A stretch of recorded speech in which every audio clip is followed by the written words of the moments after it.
Hey everyone, welcome back. In today's video, I'll walk you through how to connect Microsoft Excel to Zapier for automation, so you can save time and streamline your workflows. Let's get started. First, open your browser and go to zapier.com. Log into your account, or create one if you're new. Now, in the Zapier dashboard, click on Create Zap. In the first step where it asks for a trigger app, search for Excel and select it.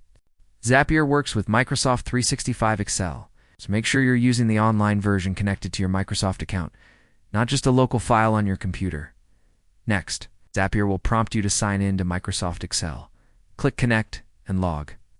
In with your Microsoft account, you'll need to allow Zapier permission to access your Excel files stored in OneDrive or SharePoint. Once connected, choose the trigger event. For example, you can set it so the Zap runs when a new row is added.